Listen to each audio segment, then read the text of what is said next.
I understand that was an unavoidable interruption on account of an alarm bell that went off, a seismic alarm bell.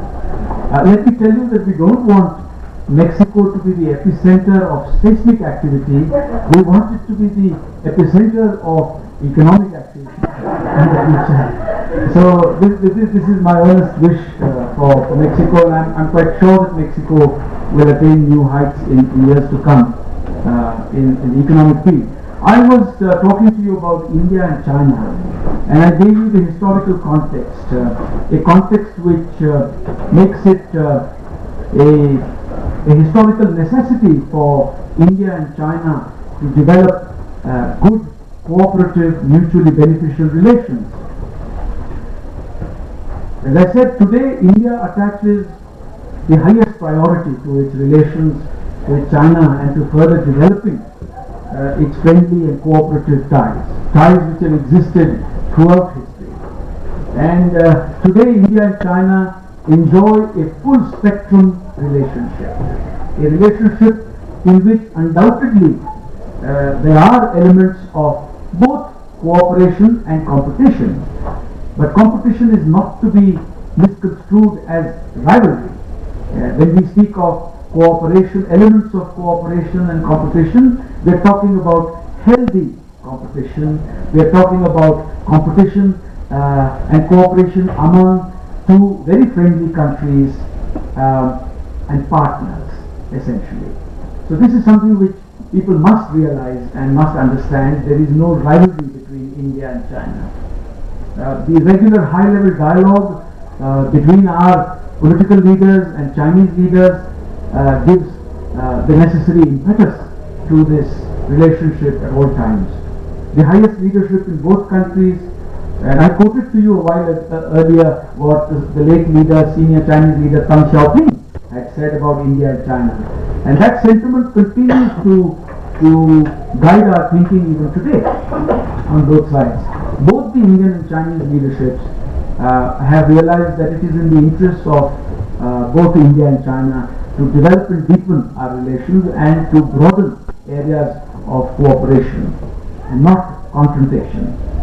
So for both, the main and the most important task is the mammoth task of domestic transformation, of economic progress, of economic development in the country, and this is something that cannot be achieved without a peaceful environment, without a peaceful periphery, without a peaceful border between India and China. The border, often the media writes about the boundary problem between India and China. Of course this exists. This is a problem which we are dealing with for many years. The border, I must emphasize, is relatively peaceful. It's peaceful, and we have made progress in our discussions on a boundary settlement. This is one of the longest borders between any two countries. It runs into thousands of kilometers. It runs across a vast swathe of the Himalayas from the east to the west. We have an institutionalized framework between India and China for regular contacts, for regular discussions, for the maintenance of peace and tranquility in the border areas. The rest of the relationship has developed rapidly while we address the boundary question. Our trade and economic relationship is one of our most important ones. India's relationship with China on the economic front is one of our most important ones. China today is India's second largest trading partner.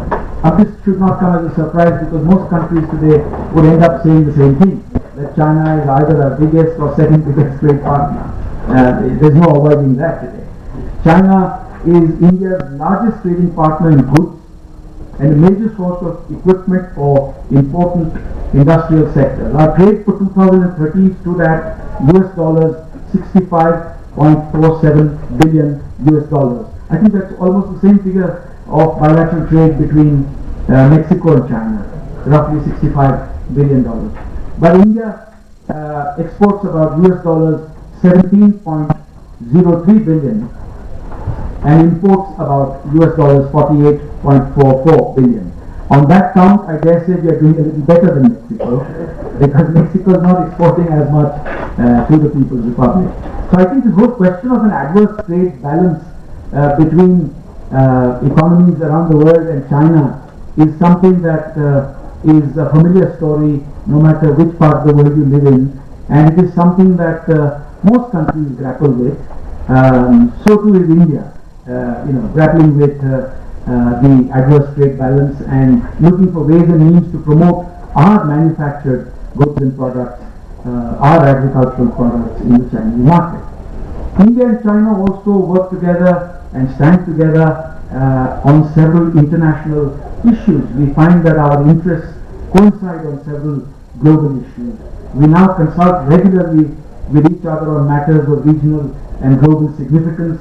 We have a structured dialogue with China on climate change issues and counterterrorism issues.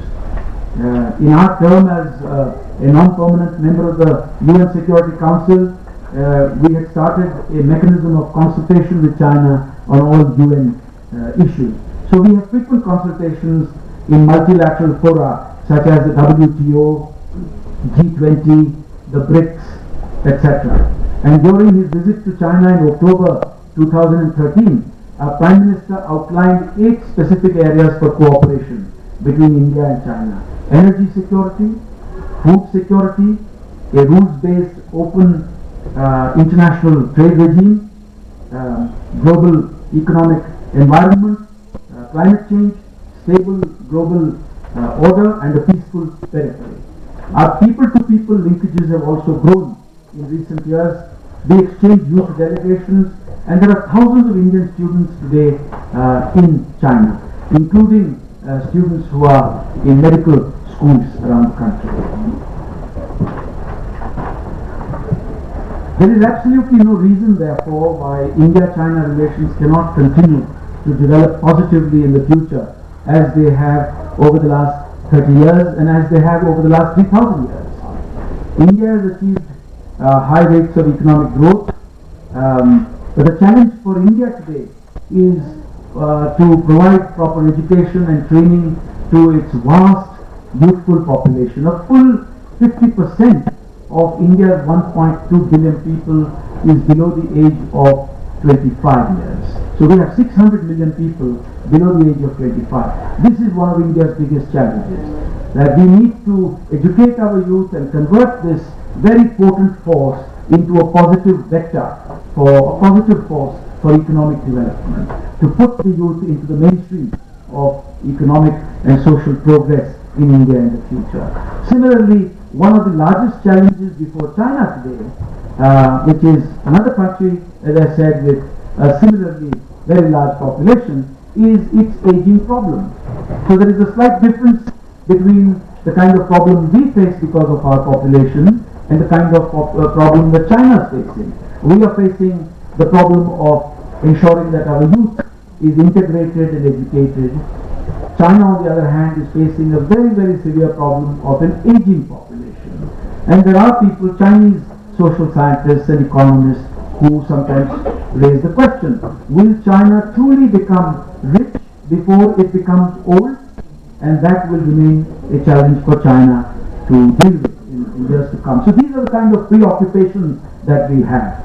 Our populations, our economic transformation, the need for a peaceful environment, and therefore we emphasize the main point that while we have differences between India and China, including over the boundary question, the important point is that both sides have always shown the ability and the will to manage these differences and to maintain peace and tranquility and to continue to cooperate on a broad spectrum of issues.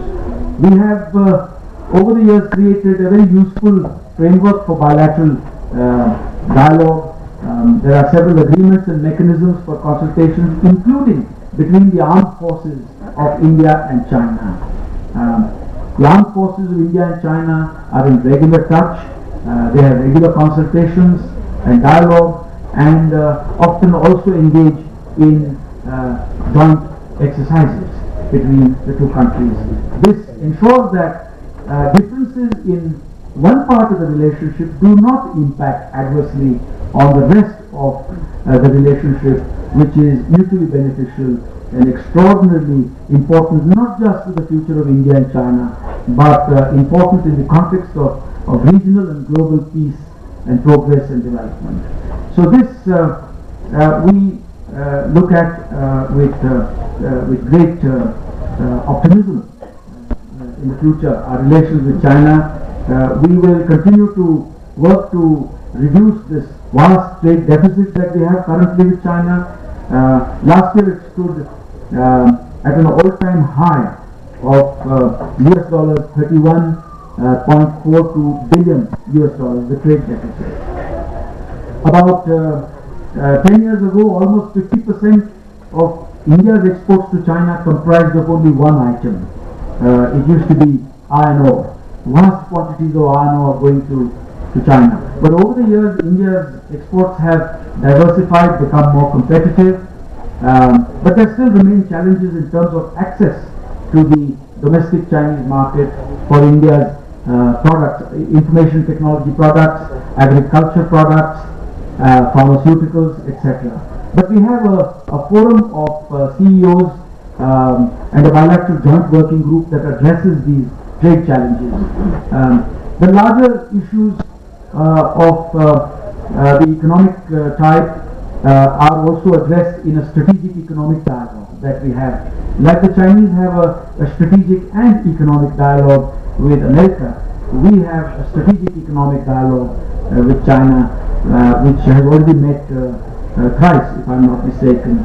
And there is, in our view, a great scope for Chinese participation in India's future infrastructure development. Over the next 5 years, India is going to spend more than $1 trillion US dollars on infrastructure alone, as the Indian economy opens up and vast areas come under a new kind of development. China and Chinese companies will continue to have prospects for participation. We also want to draw upon China's experiences in dealing with the physical, social, environmental and human challenges of mobility and urbanization, environmental pollution, etc. There is scope here to learn from each other. We also want to draw upon China's strength in the manufacturing sector. As you know, the Chinese have fine-tuned the model of high-volume, low-cost manufacturing for virtually every supply line across the world. China is like the factory for the rest of the global economy. So we can learn a thing or two from China's experience here. And we could also share with China India's own considerable strength and experience in the services sector, in innovation, in software and certain manufacturing sectors as well. So both India and China have a very high stake in maintaining this cooperative structure and relationship in years to come. Very briefly before I end, I want to quickly tell you something about India and Mexico. As you know, I represent a large country. It is the 7th largest country in the world. In terms of population, it is second only and only marginally so to China. We are a shade behind them, but I reckon in the next 10 to 15 years we are likely to not only catch up but surpass China in terms of population. India is 3.3 million square kilometers. China is almost 3 times as large as India, but it has less per capita arable land than India, because a large part of China is mountainous and not available to agriculture. India has 22 official languages listed in our constitution, protected by the constitution, not to speak of the countless other languages that Indians use.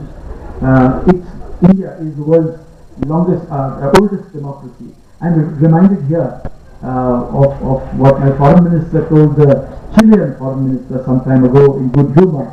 The Chilean foreign minister spoke of India as being the world's oldest democracy, and the quick-thinking foreign minister of India said that Chile is the world's democracy.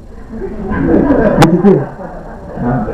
At the next general elections, rather in fact the general elections that are ongoing in India today, we have 814 million registered voters.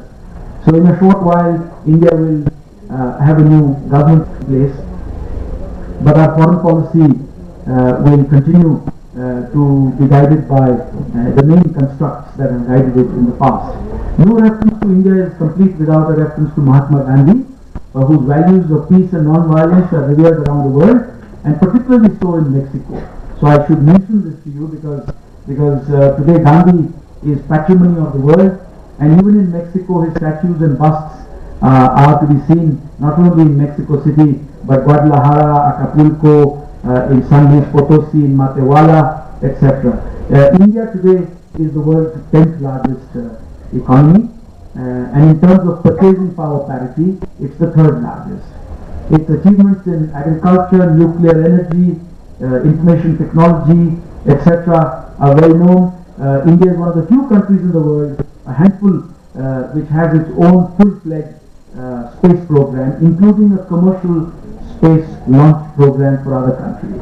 So that is the nature of our economy, built on a very strong foundation of innovation, scientific research, technology. We also have achieved, despite our size and large population, food security. For countries like India, China, food security is always an issue. But with the transfer of the Sonora variety of wheat from Mexico to India in the 1960s, we achieved our green revolution, and so therefore Mexico played a vital role in India achieving its green revolution and food security in the 1960s and early 70s. Mexico was the first Latin American country to recognize India's independence. Our ties were established mutually beneficial diplomatic relations were established as early as in 1950. In 2015, we will mark the 65th anniversary of our bilateral ties between India and Mexico. One of your greatest personalities, the Nobel laureate Octavio Paz, whose birth centenary was celebrated, in fact, on the 31st March this year, was in India for 8 long years during the 1960s as ambassador, and he is the one who can be credited with having brought India to the consciousness of modern Mexico through his outstanding book called In Light of India, Vislumbris de la India. So for us, you are a very important player. Mexico is incredibly important for India. Bilateral trade is about $6.7 billion US. It's quite evenly matched, but most of your exports to India comprise of just one item, which is crude oil. The Indian export basket to Mexico, in my view, is far more exciting. It has a range of, to tell, it is a very diverse basket with information technology, machinery, pharmaceuticals, chemicals. We export automobile parts, we export motorcycles, tractors, a vast range of goods and services we export to Mexico. Bilateral investments are on the rise. We have about $1 billion US worth of investments in Mexico today in a number of fields. Well-known names like Industria Química de Falcón, Mexico in Cuernavaca, is actually an Indian company. It's an Indian, 100% Indian-owned company. Tornel, the radial tire manufacturer from whom you purchase tires for your cars and trucks, it's an Indian company. Flex Americas in Altamira, in the north in Tamaulipas, is an Indian company. Varroc Lighting Systems in Monterrey, which makes sophisticated LED lightings for your automotive industry, is an Indian company. SMP in Puebla, another big investment, making parts for Audi and Volkswagen, is 100% Indian company. I can't go into all the names, but let me tell you that the process is both ways. From Mexico to well-known companies like Cinepolis, Kidzania, Metalsa, Tremec, you have Rurpompen, all sorts of companies from Mexico today. Softtech are also present in the Indian market, looking for opportunities for bilateral growth. I have earlier spoken about the fact that Mexico's own potential for developing ties with Asia, not just with China, is largely untapped even today. And with the political leadership here speaking about more of the world in Mexico and more of Mexico in the world, or more of Asia in Mexico and more of Mexico in Asia, I think there is a great deal of scope for us to work together. Links between Mexico and Asia are not new. Let me briefly mention to you or something that you may already know, that one of the first things that happened when Nueva España was settled was the coming to this place of the Spanish galleons from Asia. In your language you call them now de China. But let's be very frank. China in that time didn't mean China. It meant the Orient. And the Philippines in fact was the place from which the now de China used to come. It didn't come from either China or India. The collection point was the Philippines, where goods from all over Asia, people from all over Asia would collect, and once in a while the Spanish galleons would sail for a place like Acapulco and bring all these goods, services, people, cultural exchanges from Asia to Mexico. One such person who came during that period was Santa Catarina de Puebla. I don't wish to say this because it's not India's view or position. Mexican biographers of Santa Catarina de Puebla aver in the 3 biographies that are available in Mexico, according to Mexican researchers and contemporaries of this lady who came to Mexico in early 17th century, around 1621 or so, 100 years after Hernán Cortés, that she came from India, and she's the one who is credited with having brought along China Poblana, the dress. She is reckoned to have come from the west coast of India, and I recall that in 2010 when India and Mexico celebrated the 60th anniversary of the establishment of diplomatic ties, both countries brought out commemorative stamps, and the theme in these stamps was in fact the China Poblana and the Indian dress, which obviously link us historically together. On a lighter note, in this country I am always referred to as Hindu. Now, this is rather funny for me as the Indian ambassador to be told that by the media or a press article that Embajador Hindu visited Monterrey or visited Sonora, because when I translate it to my language, it sounds to me as if the Hindu ambassador visited so and so place. It's like someone in India calling my good friend and Mexican ambassador to India, Jaime Nuala, as the Embajador Católico, visited. So the point I'm trying to make to you is that sometimes I wonder why the Spanish language as it's spoken in Mexico has not yet evolved a term which fully recognizes the significance of Asia or the mind-boggling variety that a country like India, a secular country like India represents. Don't forget that India is home to all the world's great religions. Christianity has been in India since the time of St. Thomas the Apostle. That's 48 AD, and that's 2000 years. Don't forget that Judaism has been in India since the fall of the Second Temple. That's also almost 2000 years.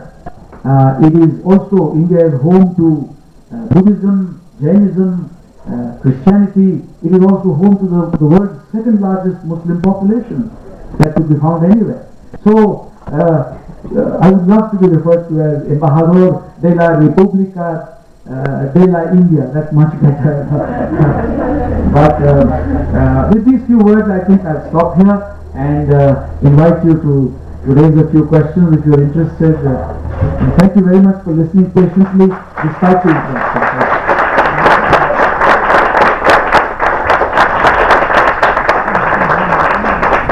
Thank you very much, Pastor. So we have time for a group of questions. As I mentioned, I think what is more effective is to join 3 or 4 questions, so you have time to make 2 or maybe 3 problems. Please, if you give your name. 1, 2, 3. My name is I lead classes of international trade here in UNAM. Your opinion about risk future, the potential of the economic potential of risk. So very briefly, please, just more questions. You have more flexibility.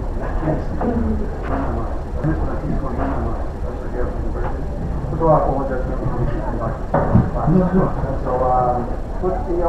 my question goes in regards to my lack of knowledge of the subject you're talking about. And I was intrigued by the small representatives in the said that the view of the Chinese were trying to among people of India was 36% positive and 27% negative.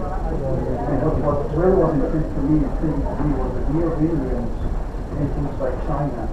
Indian influence used by Chinese is 22% positive and 45% negative. In other words, the view of the Chinese or Indians is more negative according to this call than Chinese. So, without having to have this question at another reporter again like that, but from my own knowledge, is the views that you have, maybe it's just a matter of being neighbors, such as same type of thing. No, kind of the same type of thing. It could be, I don't know the answer to that, but I'd like to enlighten me on that. Hi, my name is Julia, and I want to know the current situation around China, India, and Pakistan in the topic of the nuclear weapons. Yeah, hi, my name is Julia. Hi. Where?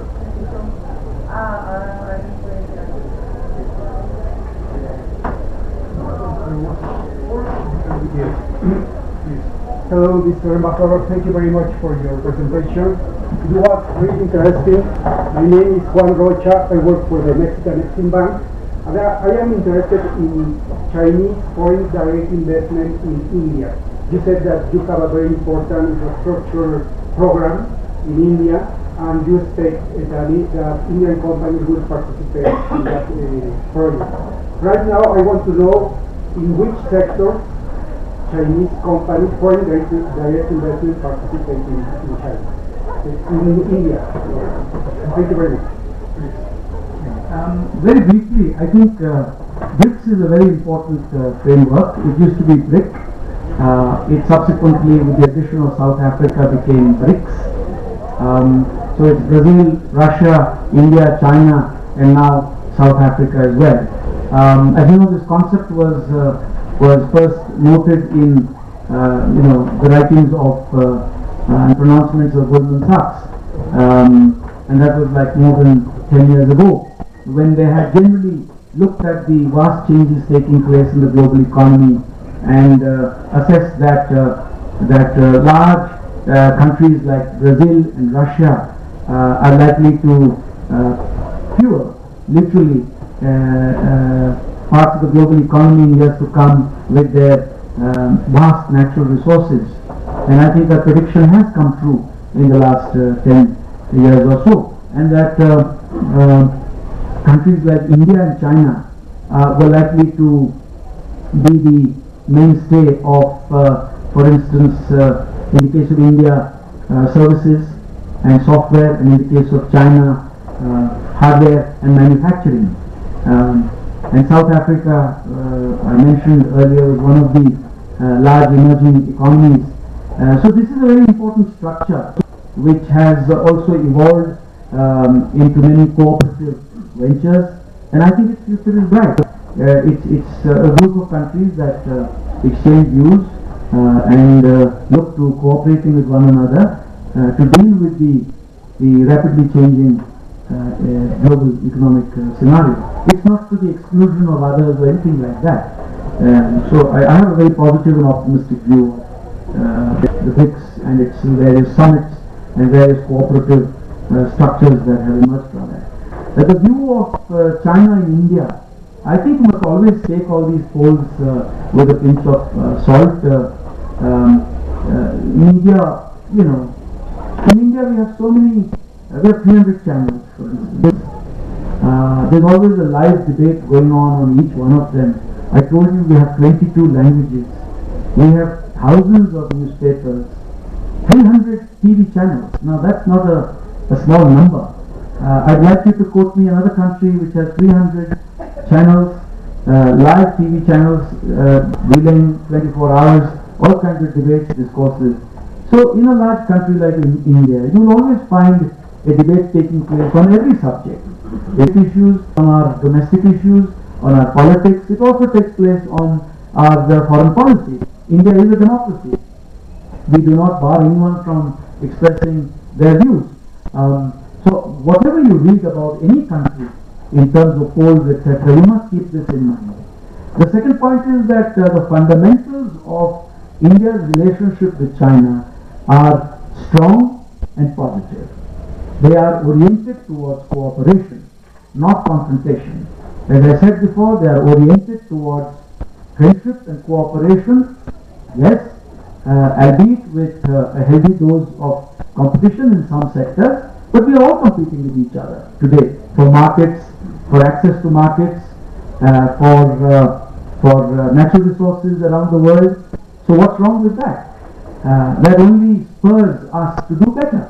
If we look at progress that Mexico has made in a certain field and wish to learn from Mexico, that spurs us to do better.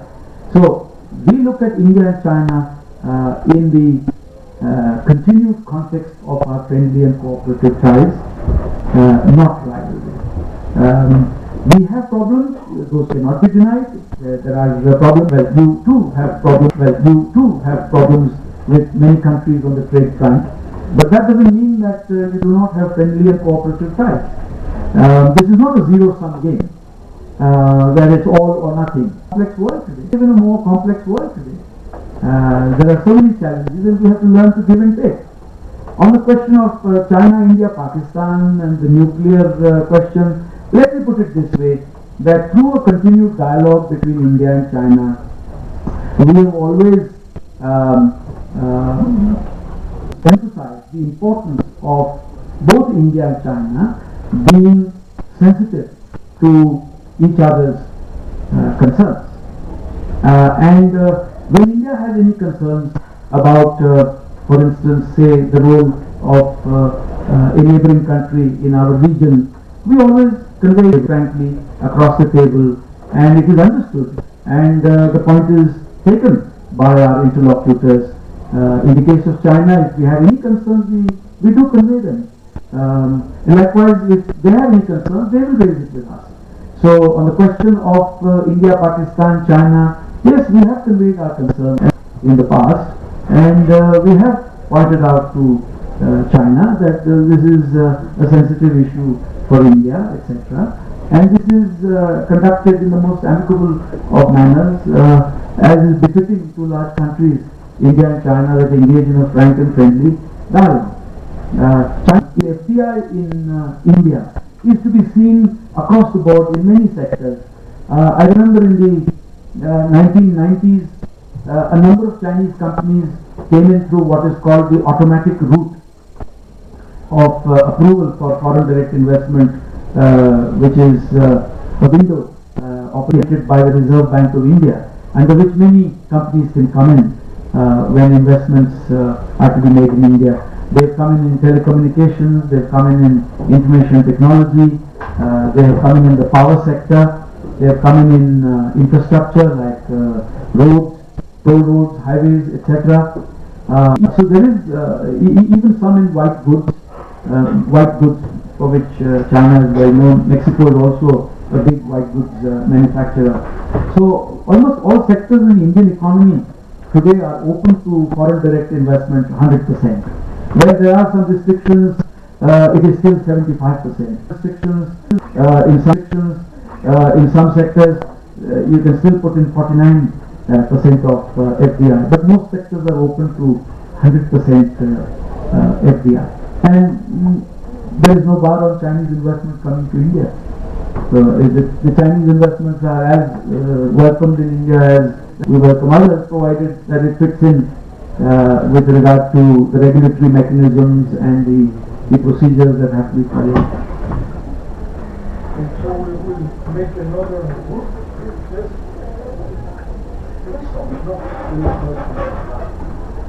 Two points. I present yourself. I am Gabriel Vázquez. I come from the physical sciences in UNAM, Oportunidades. And the first one concerns the nature of the problem in China and India. I have been following this. Problems in China, say, and Japan, the islands, and also with Philippines, Vietnam, and now I really don't know much more about the problem between India and China. Could you please enlarge natural dimensions? And also another topic has to do with I am curious and amazed about the caste system in India. It's not doesn't deal with the China-India relationship, but I am quite interested in hearing from you some comments, because that, of course, this system has implications for the social and economic situation in India. Which are possible councils to review the policy and some system law? Not.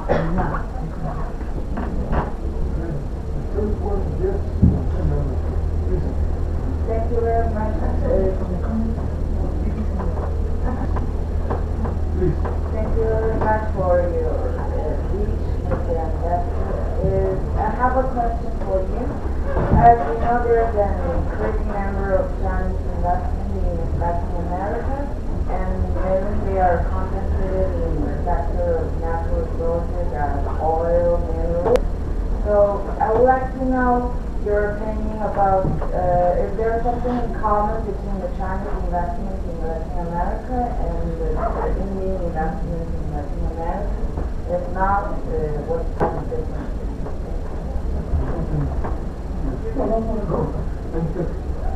Sonia, she's my master to this. I'm sorry. I have a fourth question from myself. You mentioned several times that you have a formal dialogue between India and China. You mentioned a high level of dialogue framework. Could you elaborate a little bit more on the formalities and how this dialogue works? I'm thinking of the Mexico-China dialogue, which has had a lot of ups and downs in the last year. Not so the experience of China in real terms, but also in formal and diplomatic terms. The experience of India could be very important and interesting also this year. Well, on the boundary question, suffice it to say that it is essentially an old problem. We have a long border with China. It runs into several thousands of kilometers. India became independent when the People's Republic of China came into being. Both sides became equally aware of each other across the vast Himalayas. Contact was in the modern age much more current and real, contemporary, and we obviously therefore both sides became aware of what is known as the India-China boundary question. The fact of the matter is that we are committed to resolving the India-China boundary question in a very peaceful manner, through peaceful negotiations, in a fair, reasonable and mutually acceptable manner. And that pending resolution of this boundary question, peace and tranquility must be maintained in the border areas in accordance with a number of framework agreements that we have signed between India and China for this purpose in 1993, 1996, 2005, more recently in 2012. I also mentioned to you that both sides are in regular dialogue with each other and contact with each other. So it is not something that should alarm anyone. It does not alarm us. We have differences and we are discussing them. And there is progress in terms of our mutual understanding of each other's position. The second question related to the caste system in India. The caste system is something that is a sociological fact of Indian history.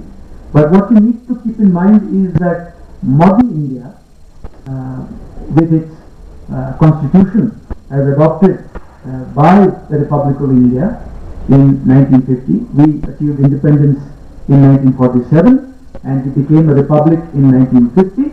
So since 1950 we have adopted our constitution, which provides us a very strong bedrock for the conduct of our domestic policies as well. And as I told you, the Constitution of India in fact provides for India to be a secular country.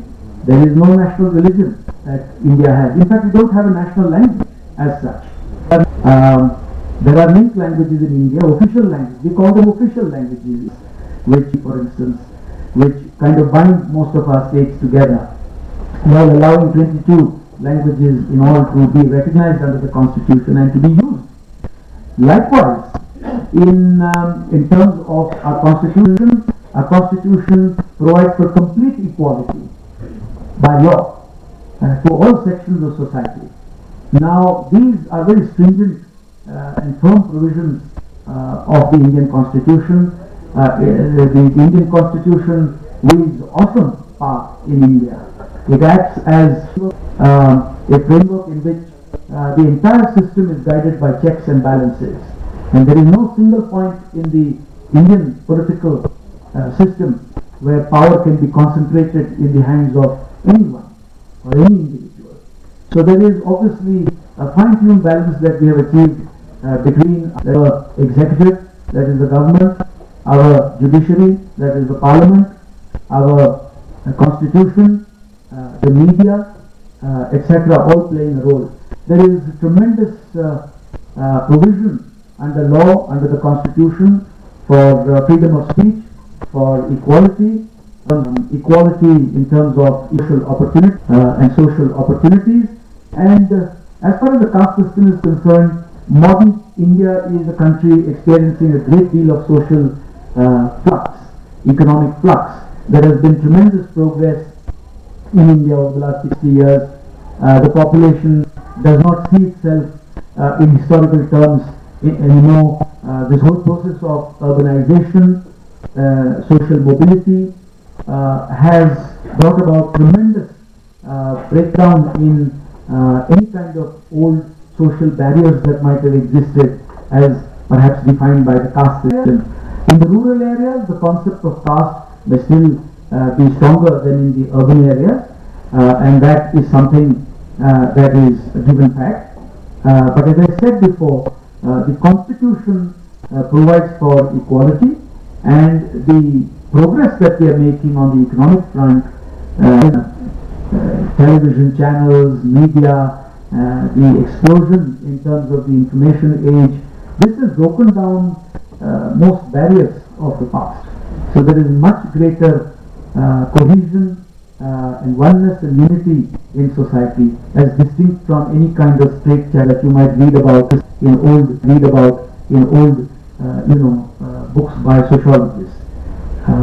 So that's what I can say about the caste system. By the way, Europe also had a caste system in the old days.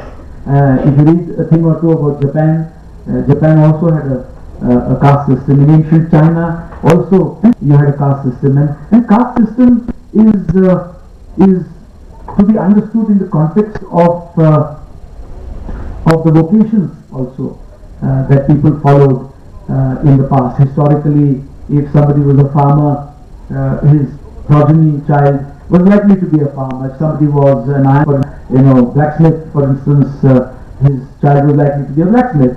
Well, that was true of medieval Europe as well.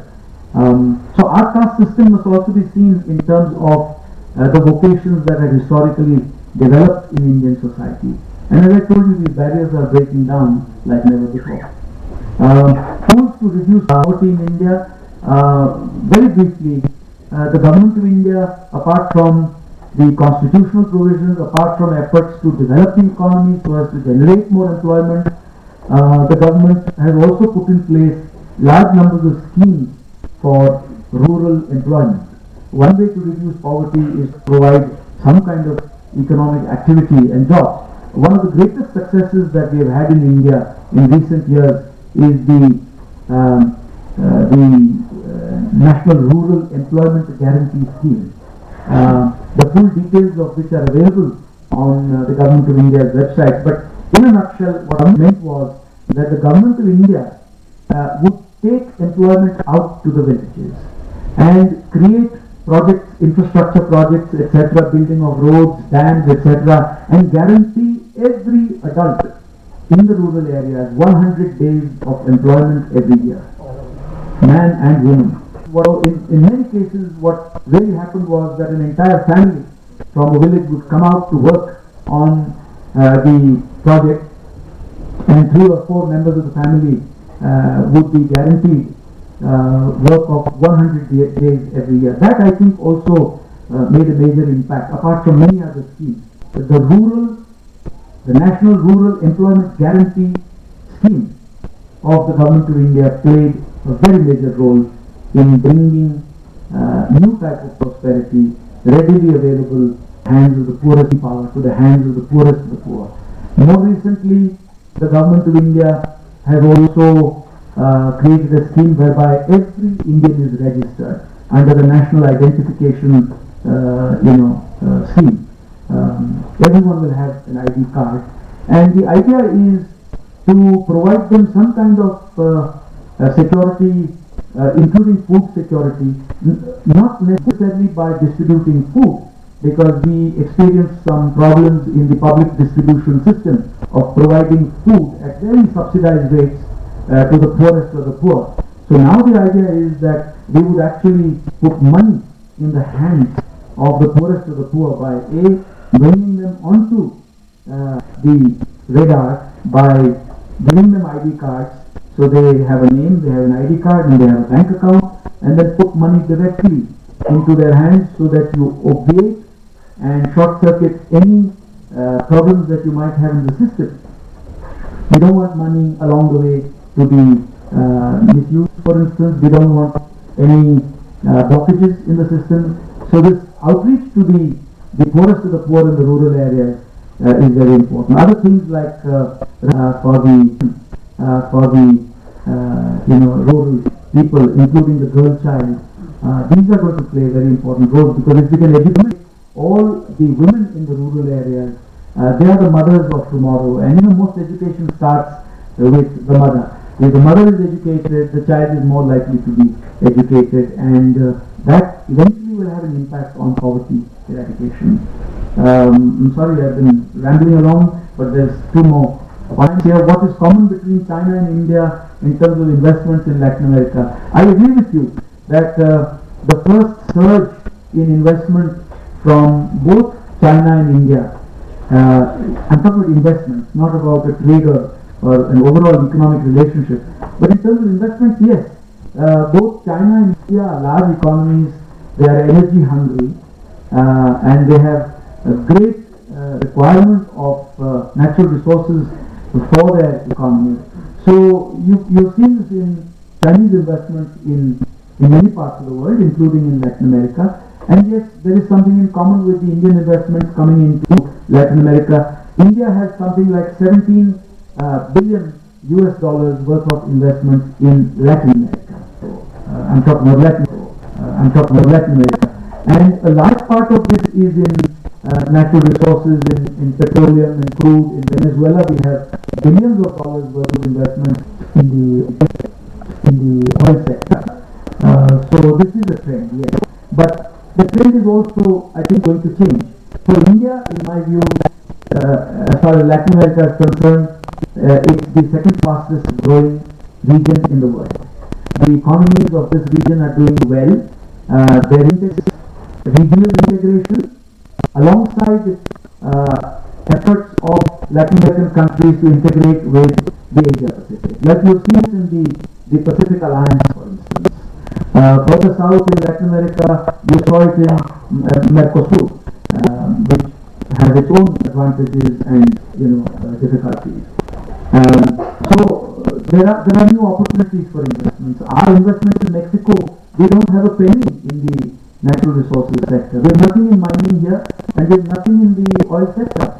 And when I mentioned the rough figure, the ballpark figure of $1 billion US, and that's substantial. It is mostly in manufacturing. It is in manufacturing in factories, in pharmaceuticals, in the automobile industry.